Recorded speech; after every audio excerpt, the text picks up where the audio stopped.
Episode 39ல பார்த்தீங்கன்னா, நம்ம ரகு வந்து ஆல்ரெடி சொல்லிட்டாரு இல்லையா, இந்த மாரி நான் வந்து சஸ்பெண்ட் தான் பண்ண போறேன் அப்படின்னு சொல்லிட்டு. அதோட சேர்த்து பயங்கரமான ஒரு பாயிண்ட்ட சொல்லுவாரு. அவனோட சீக்ரெட் கிச்சன பத்தி நான் விசாரிச்சு பார்த்துட்டேன். அங்க ப்ராஃபிட் மார்ஜின் வந்து ரொம்பவே அதிகமா இருக்குது. நம்பளத விட ரொம்ப அதிகமா இருக்குது. அதுக்கெல்லாம் என்ன ரீசன்? எப்படி அவனால முடிஞ்சது அப்படின்னு பார்த்தா, காஸ்ட் கட்டிங் தான். அவன் வந்து ரீசனபிளான ஒரு பிரைஸ்ல குடுத்துருக்கான். ஸோ அதனால அவனது ஹிட் ஆயிருச்சு. ஸோ நம்பளும் நம்மளோட பிரைஸ வந்து கம்மி பண்ணியே ஆகணும். அப்பதான் வந்து கெஸ்ட் வந்து இங்க வருவாங்க அப்படிங்கிற மாரிலாம் வந்து நெறைய பேசுறாரு. இது அப்படியே நெடுமாறனுக்கு பேக் ஃபயர் ஆயிருச்சு. ஏன்னா இவங்களும் எத்தனையோ வாட்டி அந்த பிரைஸ கம்மி பண்ண நெடுமாறன்ட்ட சொன்னாங்க. அவரு கேட்கவே இல்ல. இப்போ பயங்கரமான ஒரு எக்ஸாம்பிளோடயே வந்து இவரு சொல்லிட்டாரு. நம்ம நெடுமாறன் பதில் சொல்ல முடியாம எனக்கு தலை வலிக்குது, கால் வலிக்குது, கை வலிக்குதுன்னு அங்க இருந்து எந்திச்சு போயிடுறாரு. நெக்ஸ்ட் சீன்ல பாத்தீங்கன்னா இன்வெஸ்டர் குணசேகரோட உட்காந்து பேசிட்டு இருக்காரு. இந்த குணசேகர் இருக்காரு பாத்தீங்களா, ஐயோ கடவுளே, ஒரு வடையும் கொஞ்சோண்டு டீயும் வாங்கி கொடுத்ததுக்கு இவர் சொல்றது எல்லாத்துக்கும் தலையாட்டுறாருங்க. இவர் வந்து நான் என்னாலதான் வந்து இந்த ஆர்ஆர் ரிசார்ட்டே வந்து இதாச்சு, நான் தான் இந்த ரிசார்ட்டோட பிராண்டு, இவங்க என்னடானா என்னோட ஃபுட் பிரைஸை கம்மி பண்ணுன்றாங்க, யாரு இவங்க அப்படி இப்படின்னு பேசிட்டு எனக்கு நீங்க ஒரே ஒரு ஹெல்ப் தான் பண்ணணும். இன்வெஸ்டர்ஸ்லாம் வந்து எனக்கு இந்த மாதிரி இது ரிலேட்டடான டிஸ்கஷன் நடக்கிறப்போ நீங்க எனக்கு சப்போர்ட் பண்ணணும் அப்படிங்கிறாரு. இவர் அந்த வடையும் டீயும் குடிச்சுக்கிட்டு கண்டிப்பா நான் இதை ஒத்துக்கிறேன், நீங்க தான் பிராண்டே, நான் கூட இருந்து பார்த்துருக்கேன், நான் உங்களுக்கு சப்போர்ட் பண்றேன், எல்லா இன்வெஸ்டர்ஸையும் வந்து இந்த மாதிரி சப்போர்ட் பண்ண வைக்கிறேன்ற மாதிரிலாம் பயங்கரமா பேசிடுவாரு. ஸோ ஐஷுக்கு வந்து தெரிய வருதுங்க. அதாவது வந்து இவரை வந்து டிஸ்மிஸ் பண்ணல, இவர் வந்து சஸ்பெண்ட் தான் பண்ணியிருக்காங்கன்ட்டு. ஸோ ஐஷு பார்த்தீங்கன்னா வந்து இது ஒரு நல்ல விஷயம் தான். 3 வாரம் அவன் இந்த பக்கம் வராம இருக்கிறதே நல்லது. இல்லன்னு வச்சுக்கோங்க, இங்க வந்த ஒருத்தன் ஒரு மாரி பேசுவான். அதெல்லாம் கேட்டுட்டு இவனுக்கு ரொம்பவே கஷ்டமா இருக்கும் அப்படின்ற மாரி சொல்றாங்க.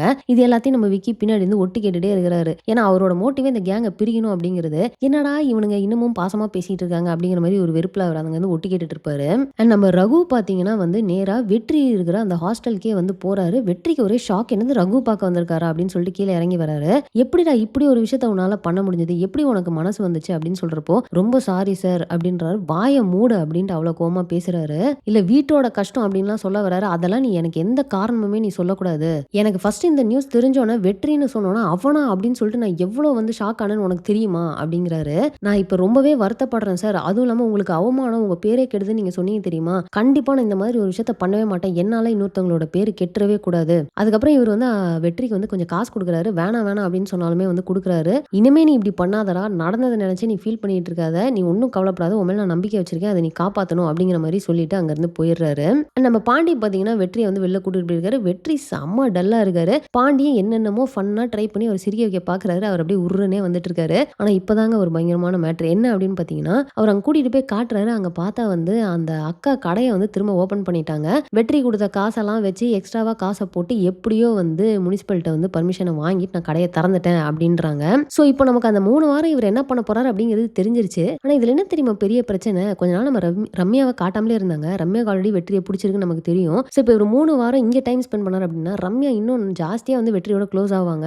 இது ரம்யாவுக்கு வந்து ஒரு ஒரு கட்டத்துல வந்து பயங்கரமா பேக் ஃபயர் ஆக போகுது. அதை நினைச்சா எனக்கு இப்பவே பயமா தான் இருக்கு.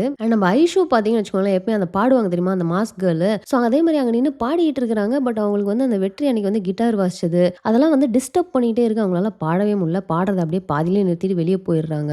அண்ட் இன்னொரு முக்கியமான விஷயம் இந்த எபிசோட்ல நடந்துச்சு என்ன அப்படின்னு பார்த்தீங்கன்னா, ரகு வந்து அவரோட ஃப்ரெண்டு குலோத்தங்கன் அப்படின்ட்டு ஒரு கமிஷனர் போல அவருக்கு கால் பண்ணி இந்த மாதிரி 15 வருஷத்துக்கு முன்னாடி சிதம்பரம் அப்படிங்கிற வந்து ஆர்டிசம் இருக்கிற ஒருத்தர் பணத்தை திருடிட்டு ஓடிட்டாரு அப்படிங்கிற மாதிரி சொன்னாங்க.